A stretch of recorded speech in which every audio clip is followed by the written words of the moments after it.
आज की क्लास में आप सभी का बहुत बहुत स्वागत है। ये है आपका प्रैक्टिस सेट नंबर 20वां, जो कि हिंदी व्याकरण पर ये आधारित है। इसमें जितने भी क्वेश्चन हैं सभी हिंदी व्याकरण पर जो है आधारित है। तो आप लोगों को क्लास अगर पसंद आए तो लाइक ज़रूर कीजिएगा। आगे देखते हैं पहला क्वेश्चन क्या है इसमें।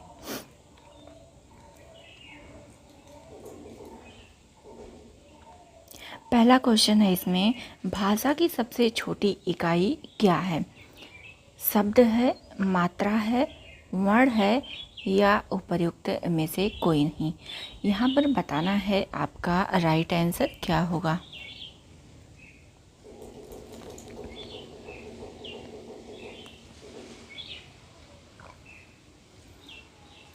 देखिए यहाँ पर जो है आपका राइट आंसर हो जाता है ऑप्शन नंबर सा।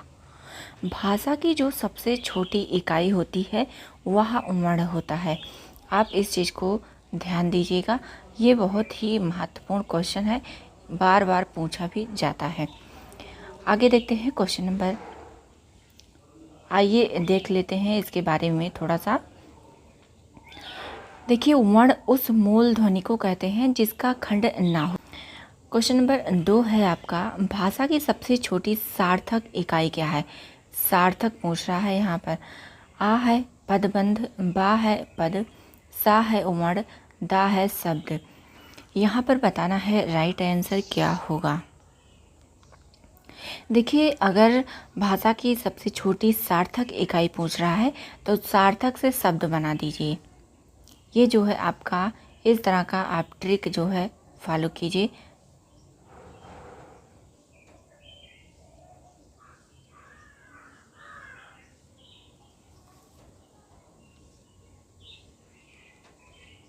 देखिए यहाँ पर आपका राइट आंसर हो जाता है ऑप्शन नंबर 10 शब्द। भाषा की सबसे छोटी सार्थक इकाई क्या है? तो शब्द है। आगे देखते हैं क्वेश्चन नंबर 3 है,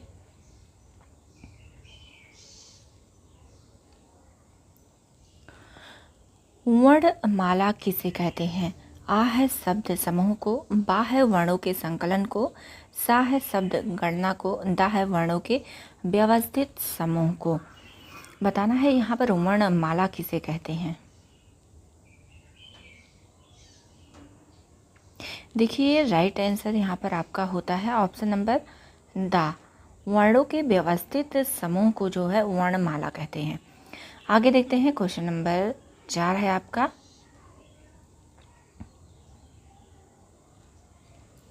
हिंदी वर्णमाला में कुल कितने वर्ण या लिपियां होती हैं? आ है 50, बा है 52, सा है 54, दा है 56। यहाँ पर बताना है आपका राइट आंसर क्या होगा। यहाँ पर देखिए आपका राइट आंसर हो जाता है ऑप्शन नंबर 52 वर्ण होते हैं। आगे देखते हैं, यहाँ पर देखिए बताया भी गया है कि हिंदी वर्णमाला में वर्णों की संख्या मूलतः 52 है, जिसमें मूल स्वर 11 होते हैं, अयोगवाह 2 होते हैं। ये आपके अयोगवाह हैं। मूल व्यंजन 33 होते हैं, जिन्हें हम स्पर्श व्यंजन कहते हैं। स्पर्श व्यंजन और अंतस्थ व्यंजन, अंतस्थ व्यंजन और ऊष्म व्यंजन, ये सभी जो है इसी में आते हैं मूल व्यंजन के अंतर्गत। और संयुक्त व्यंजन में ये 4 होते हैं। देखिए ये जो है मिलकर के बने होते हैं। और द्विगुण में आपके आते हैं ढा और डा। ये जो है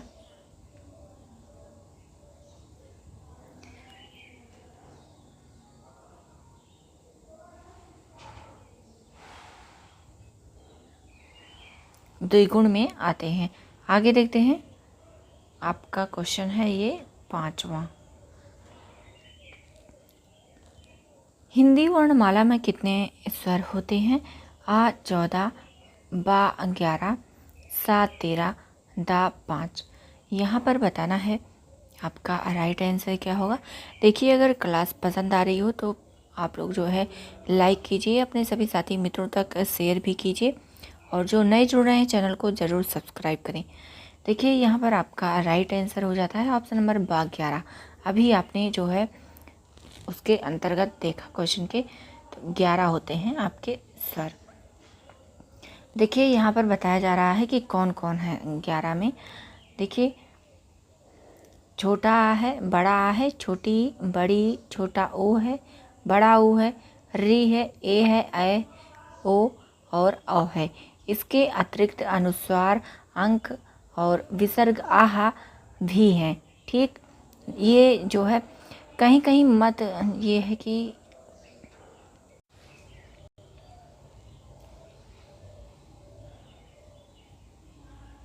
अनुस्वार और विसर्ग के बारे में कहीं कहीं ये मत दिया गया है कि ये ना तो जो है स्वर हैं और ना ही व्यंजन, और कहीं कहीं जो है इनकी गणना व्यंजन के रूप में होती है।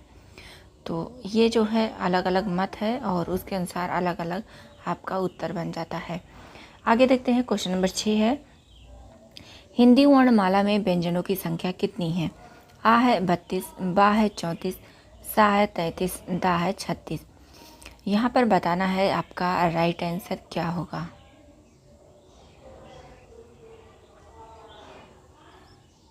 यहाँ पर देखिए, आपका राइट आंसर हो जाता है ऑप्शन नंबर सा 33।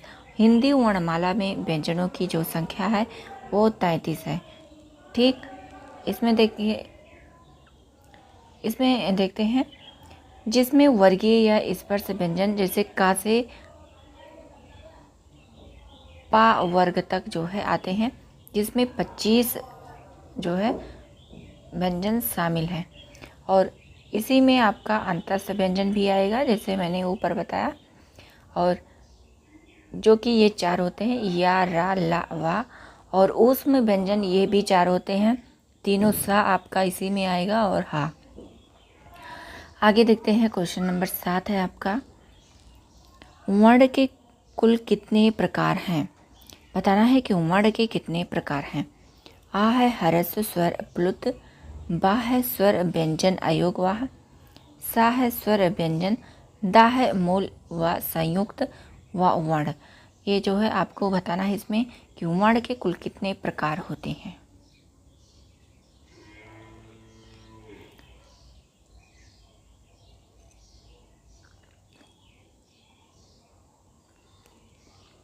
यहाँ पर देखिए, आपका राइट आंसर हो जाता है ऑप्शन नंबर बा।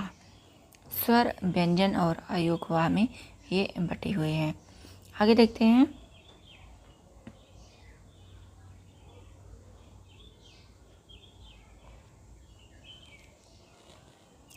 क्वेश्चन नंबर 8 है, व्यंजन और स्वर के संयुक्त रूप को क्या कहते हैं? आ है वर्ण, बा है ध्वनि, सा है अक्षर, दा है वाक्य। बताना है इसमें राइट आंसर क्या होगा।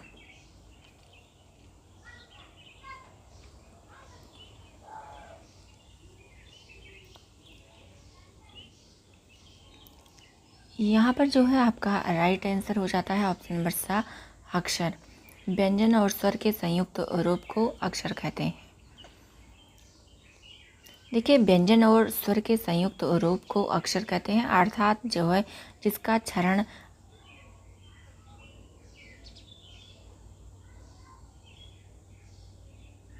ना हो। ठीक, जिसका क्षरण ना हो। अतः ध्वनि को व्याकरण में अक्षर कहते हैं। ध्वनि को ही व्याकरणिक भाषा में अक्षर कहते हैं। ये चीज़ जो है यहाँ पर दे दिया गया है। आगे देखते हैं, क्वेश्चन नंबर 9 है आपका, हिंदी में ध्वनियाँ कितने प्रकार की होती हैं? ये पूछ रहा है कि हिंदी में ध्वनियाँ कितने प्रकार की होती हैं। आ है 2 प्रकार, बा है 4, सा है 3 और दा है 5। यहाँ पर बताना है राइट आंसर आपका क्या होगा।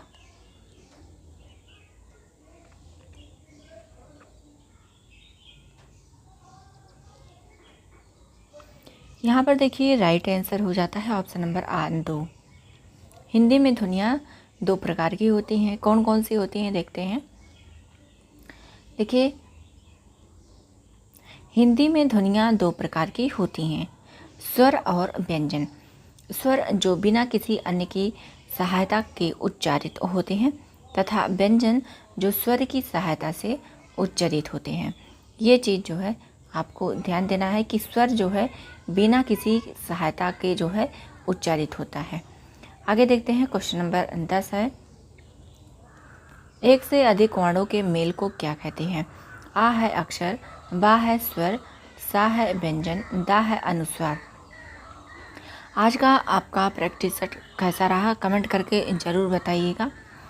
यहाँ पर देखिए बताना है एक से अधिक वर्णों के मेल को क्या कहते हैं। जहाँ पर एक से अधिक वर्णों का मेल हो उसे क्या कहेंगे।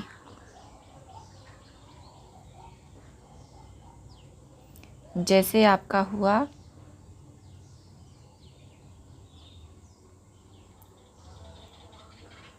ये, तो राइट आंसर यहाँ पर हो जाता है ऑप्शन नंबर सा, व्यंजन।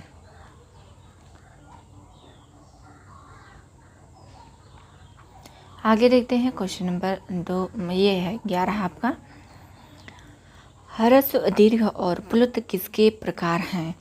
आ है संधि, बा है व्यंजन, सा है स्वर और दा है पद। यहाँ पर बताना है कि ह्रस्व दीर्घ और प्लुत ये किसके प्रकार हैं।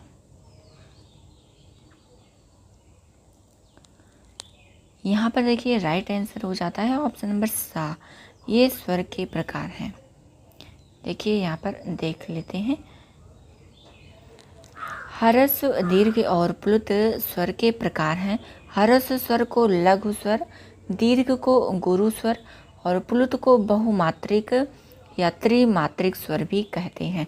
देखिए ये पूछ सकता है, प्लुत को अन्य किन नामों से जाना जा सकता है, तो बहुमात्रिक भी दे सकते हैं उसमें, और त्रिमात्रिक स्वर के रूप में भी जो है क्वेश्चन आपसे पूछा जा सकता है। तो आपको ये चीज़ जो है पता होना चाहिए। आगे देखते हैं, क्वेश्चन नंबर 12 है आपका, सभी स्वर होते हैं। आ है दीर्घ, बा है आघोष, सा है महाप्राण, दा है अल्प प्राण।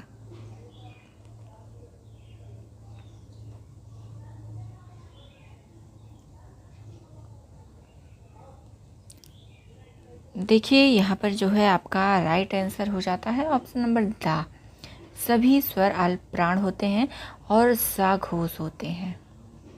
साघोष होते हैं, साघोष या घोष आप जो है लिख सकते हैं। ये सभी स्वर साघोष होते हैं और अल्प प्राण होते हैं। आगे देखते हैं, क्वेश्चन नंबर 13 है आपका, हिंदी भाषा में ह्रस्व स्वरों की संख्या कितनी है। आ है 11, बा है 4, सा है 7, दा है 2। बताना है हिंदी भाषा में ह्रस्व स्वरों की संख्या कितनी है।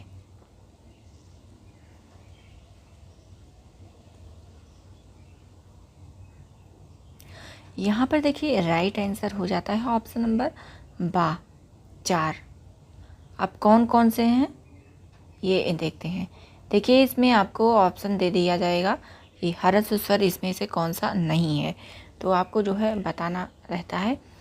देखिए जिन स्वरों की उत्पत्ति दूसरे स्वरों से नहीं होती उन्हें ह्रस्व स्वर कहते हैं। जैसे आ हुआ, ई हुआ, ओ हुआ, री हुआ, ये जो है आपके ह्रस्व स्वर के अंतर्गत आएंगे। आगे देखते हैं, क्वेश्चन नंबर 14 है आपका,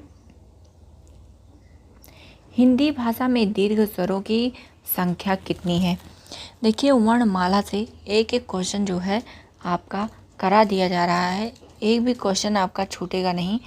ये प्रैक्टिस सेट आपके लिए रामबाण होने वाला है, तो आप जो है इसे अंत तक देखिए और अपना जो है बताइएगा कितना आप स्कोर कर पाए हैं। आ है आपका आ ई ओ री, बा है आ ई ऊ, सा है ए ओ औ और दा है उपर्युक्त में से एक से अधिक। बताना है कि हिंदी भाषा में दीर्घ स्वर की संख्या कितनी है?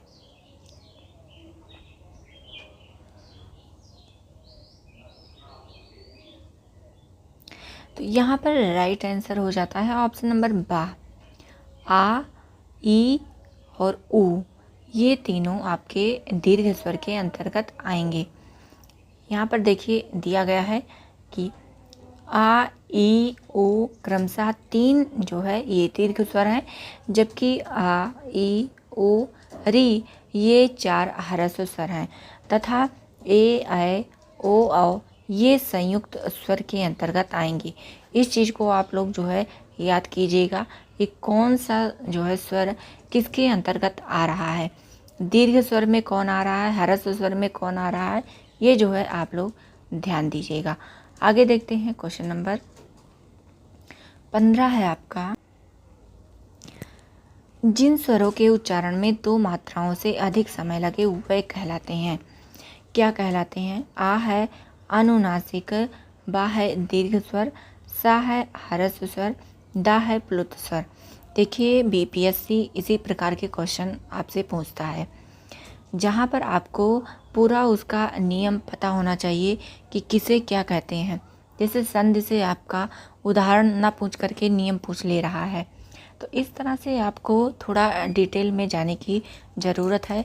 आप जब तक अच्छे से अध्ययन नहीं किए रहेंगे तब तक आप क्वेश्चन सॉल्व नहीं कर पाएंगे। सारे नियम और सिद्धांत आपको पता होने चाहिए और जिन भी चीज़ों के बारे में अपवाद है उनकी भी जानकारी आपको होनी चाहिए, क्योंकि ऐसे भी क्वेश्चन आ जाते हैं जो कि बाद में गलत हो जाते हैं।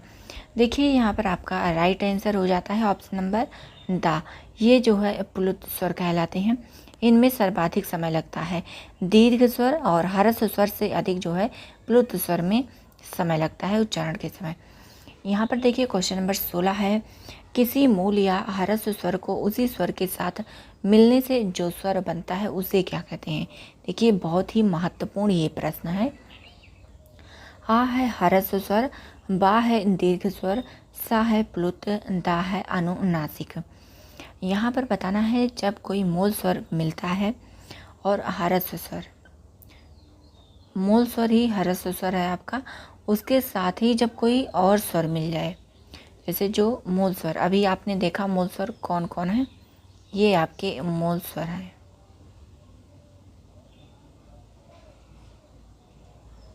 ये 4 जो है आपके मूल स्वर के अंतर्गत आते हैं। तो इसके साथ अगर स्वर मिल जाए तो क्या बनेगा ये बताना है आपको। तो यहाँ पर जो है आपका राइट आंसर हो जाता है ऑप्शन नंबर बा, दीर्घ स्वर बन जाएगा। आगे देखते हैं क्वेश्चन नंबर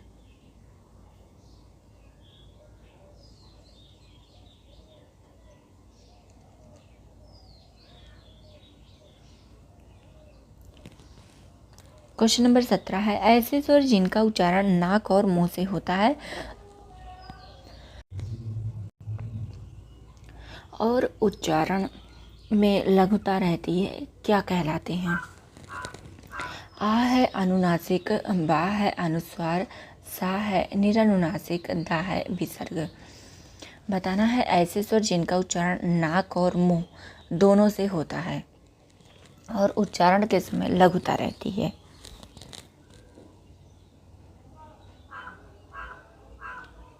तो यहाँ पर जो है आपका राइट आंसर हो जाता है ऑप्शन नंबर आ, अनुनासिक वे कहलाते हैं। यहाँ पर देखिए दिया भी गया है, अनुस्वार स्वर के बाद आने वाला व्यंजन है जिसकी ध्वनि नाक से निकलती है। अभी मैंने ऊपर बताया था कि अनुस्वार को व्यंजन में जो है गिनते हैं और कहीं कहीं अपवाद है, न इसे स्वर में रखा गया न ही व्यंजन में। तथा निरनुनासिक जिसकी ध्वनि केवल नाक से निकलती है और विसर्ग अनुस्वार की तरह ही स्वर के बाद आता है, ये स्वर के बाद उच्चारित होते हैं। आगे देखते हैं क्वेश्चन नंबर 18 है। जिनके उच्चारण में श्वास पूर्व से अल्प मात्रा में निकले और जिनमें हकार जैसी ध्वनि नहीं होती है उन्हें कहते हैं, उन्हें क्या कहते हैं? देखिए एक क्वेश्चन आपके लिए बहुत ही महत्वपूर्ण है। शायद ये प्रश्न आपको देखने को कहीं भी नहीं मिले होंगे। तो आप जो है अंत तक ज़रूर देखिएगा। आ है आपका महाप्राण, बा है दीर्घ, सा है अल्प प्राण, दा है आघोष।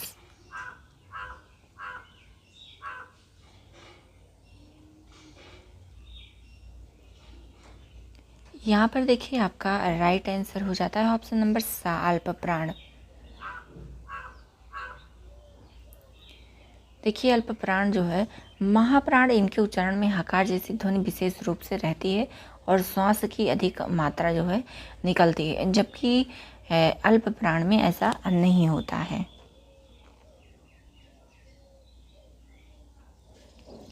क्वेश्चन नंबर 19 है, हिंदी भाषा में स्वरों का वर्गीकरण जीभ के आधार पर कितने भागों में किया गया है? आ है 2, बा है 3, सा है 4, दा है 6।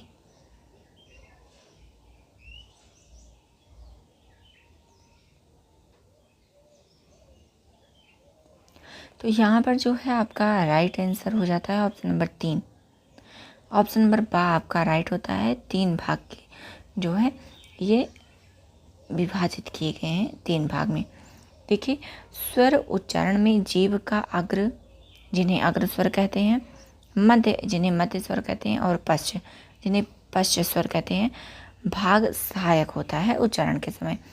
इसी आधार पर स्वर को 3 भागों में विभाजित किया गया है, जबकि मुख के खुलने की स्थिति के आधार पर, मुख के आधार पर स्वर के 4 भेद हैं। कौन कौन है? विवृत है, अर्धविवृत, अर्धसंवृत और संवृत है। ये जो है आपका महत्वपूर्ण है और इस चीज़ को आप लोग नोट कर लीजिए। ये देखिए आपका क्वेश्चन नंबर 20 है, वह स्वर जिनके उच्चारण में मुख विवर, छिद्र जिसे कहते हैं, लगभग बंद रहता है, क्या कहलाता है? आ है संवृत स्वर, बा है अर्ध संवृत स्वर, सा है विवृत स्वर, दा है अर्ध विवृत स्वर।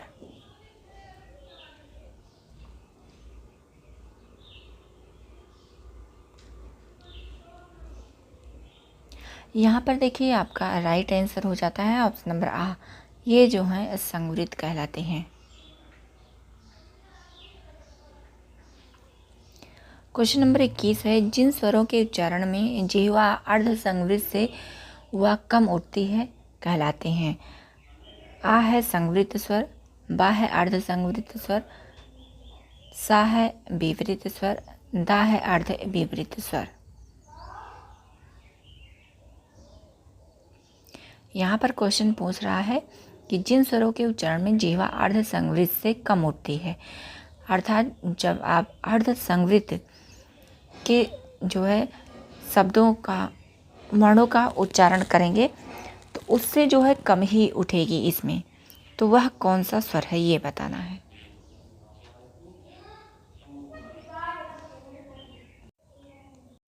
यहाँ पर देखिए राइट आंसर हो जाता है ऑप्शन नंबर द, अर्ध विवृत स्वर।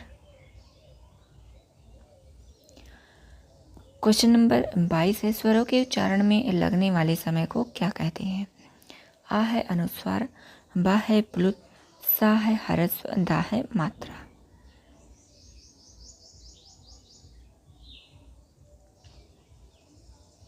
यहाँ पर देखिए राइट आंसर हो जाता है ऑप्शन नंबर द, मात्रा।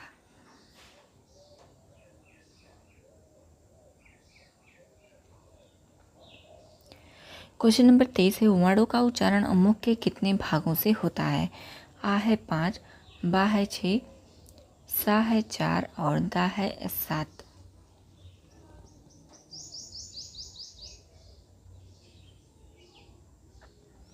यहाँ पर राइट आंसर हो जाता है ऑप्शन नंबर बा, 6 जो है भाग से उच्चारित होते हैं। आइए देखते हैं। कंठ, तालु, मूर्ध जिसे मूर्धा कहते हैं, दंत और ओष्ठ्य, नाक। जबकि उच्चारण स्थान के आधार पर वर्णों को 7 भागों में विभाजित किया गया है। तालव्य जिसके अंतर्गत आएगा ई और ई, चा वर्ग या तथा शा जो है इसके अंतर्गत आता है तालव्य के, और मूर्धन्य में आएगा री और टा वर्ग रा और शा आएगा। दंत में ता वर्ग आएगा, ला आएगा और सा आएगा। ओष्ठ में ऊ आएगा, ऊ आएगा तथा पा वर्ग आएगा। कंठ तालव्य में ए आएगा तथा ऐ आएगा और कंठोष्ठ में ओ तथा औ और दंतोष्ठ में जो है वह आएगा। तो ये जो है मुझे लगता है बहुत ही महत्वपूर्ण था। आगे देखते हैं, क्वेश्चन नंबर 24 है। मात्रा स्वर को क्या कहते हैं? आ है वर्ण, बा है समरूप या ग्रेफिम, सा है रूप, दा है शब्द। यहाँ पर देखिए आपका राइट आंसर हो जाता है ऑप्शन नंबर बा, समरूप या ग्रेफिम कहते हैं। आइए देख लेते हैं ग्रेफिम क्या है। समरूप ग्रेफिम है, नागरी लिपि में मात्रा पद्धति है। ठीक, नागरी लिपि में मात्रा पद्धति है। ये मात्राएं स्वरों के चिन्ह होती हैं।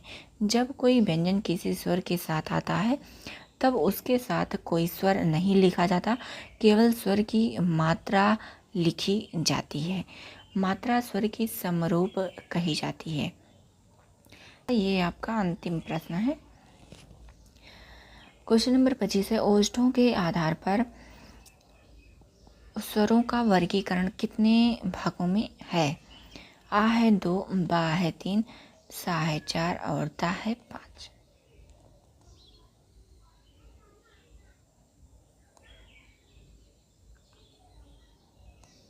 यहाँ पर देखिए आपका राइट आंसर हो जाता है ऑप्शन नंबर 2, आ हो जाता है।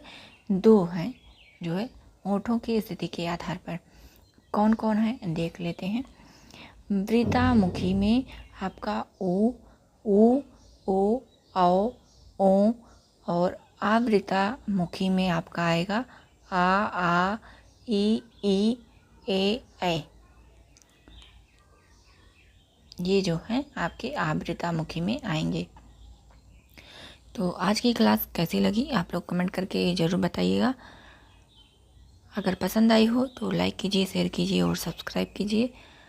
आज की क्लास यहीं तक, मिलते हैं अगली नई क्लास में।